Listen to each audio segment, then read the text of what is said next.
હાથીખાના મુસ્લિમ પંચ દ્વારા કાશ્મીરમાં શ્રદ્ધાંજલિ અને આતંકવાદી વિરુદ્ધ વિરોધ પ્રદર્શન।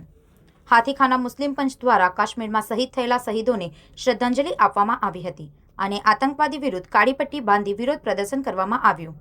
સંગઠનના મંત્રી ઇશાક સોલંકીએ જણાવ્યું કે જેમણે પોતાના સ્વજન અને પરિવારના સદસ્યને ગુમાવ્યા છે તેમની ભાવનાઓ વ્યક્ત કરતા કહ્યું કે તેમના પર શું વીતી હશે જેમણે પોતાના સ્વજનોને ગુમાવ્યા છે। તેઓએ કહ્યું કે ભારત માટે યુદ્ધ કરવા પણ અમે તૈયાર છીએ। પાકિસ્તાન વિરુદ્ધ યોગ્ય પગલાં લેવા જોઈએ અને તેને દૂર કરવાનો પ્રયોગ કરવો જોઈએ।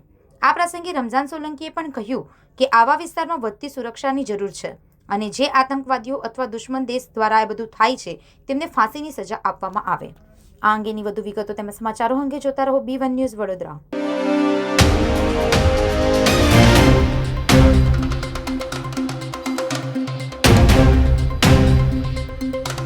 હાથીખાના મુસ્લિમ પંચમાં વડોદરામાં જે 2 દિવસ પહેલાં કાશ્મીરમાં પહેલગામમાં જે ઘટના ઘટી હતી જેમાં 26 લોકોનું મરણ થઈ ગયું છે તેના માટે દરેક મુસલમાન દરેક હિન્દુસ્તાનમાં જેટલા બી નાગરિક છે બધા દુઃખદ છે। એટલા માટે અમે આજે જુમ્માની નમાઝમાં કાળી પટ્ટી બાંધીને અમારું દુઃખદ વ્યક્ત કર્યું હતું કે જે ઘટના થઈ છે બહુ દુઃખદ ઘટના થઈ છે એના માટે અમે આ કાળી પટ્ટી પહેરવામાં આવ્યું છે ને જે ઘટના થઈ છે હું સરકારને એક આ મેસેજ ન્યૂઝથી કહેવા માગું છું જે સુરક્ષા કંઈનું ડર છે એ ઓછું પડ્યું છે। ત્યાર પછી તમે કંઈ સુરક્ષા રાખી નથી પહેલગામમાં કે 26 લોકોનું જે મૃત્યુ પામી ગયું આનો જવાબદાર કોણ? સુરક્ષા મંત્રીને આ ટિપ્પણી હું કરવામાં આવીશ કે આટલા જે લોકો મરી ગયા છે એનું જવાબદાર કોણ છે? જે બી જે દુર્ઘટના થઈ છે એના માટે આ જેટલા બી મુસલમાન તમે જોઈ રહ્યા છો બહુ નારાજગી જતાવે છે ને આને જે આતંકવાદીઓએ જે હુમલો કર્યો છે જે પાકિસ્તાનીઓ છે એમના પર હુમલો કરવો જોઈએ ને જે બી ઘટના ઘટી છે જે આતંકવાદી પકડાય તો એને તાત્કાલિક કોઈ કાર્યવાહી નહીં કરવી ડાયરેક્ટ એને ફાંસી આપવામાં આવે। તમારું શુભ નામ? મારું નામ રમઝાન સોલંકી, ઓલ ઇન્ડિયા મજલિસ ઇત્तेहादुल मुस्लिमीन वॉर्ड प्रमुख। हाथीखाना मुस्लिम पंच हाथीखाना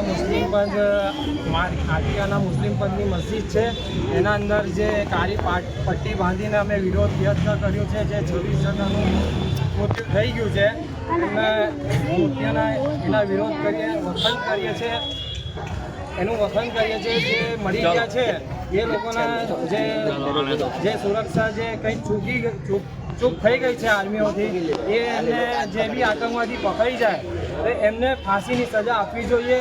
એ લોકોને જેનું ગયું છે એને જઈને પૂછો કે શું હાલત હશે એમની, એમના નાના છોકરા હશે, એમના ઘર-બાર કેવું ચાલતું હશે। તો એમને જે ગૃહમંત્રી છે એમને સખ્ત જે 48 કલાકના અંદર હજુ 4 દિવસ આ ચોથો દિવસ થઈ ગયો છે હજુ સુધી કોઈ જવાબ નથી આવ્યો કે પકડાયા છે શું છે। તો આ ચૂક કઈ થઈ ગઈ છે એમને તાત્કાલિક એમને પકડીને એમને સજા આપવી જોઈએ। જો અગર ના થતું હોય તો એમને યુદ્ધ કરી દેવું જોઈએ પાકિસ્તાનના જોડે। જો અમારી જરૂર પડતી હોય મુસલમાનો તો પહેલાં મુસલમાન આગળ આવશે, આમાં હિન્દુ મુસલમાન કરવાની કોઈ જરૂર નથી। તમારું શુભ નામ સાહેબ? મારું નામ MIM સંગઠન મંત્રી ઇશાકભાઈ સોલંકી।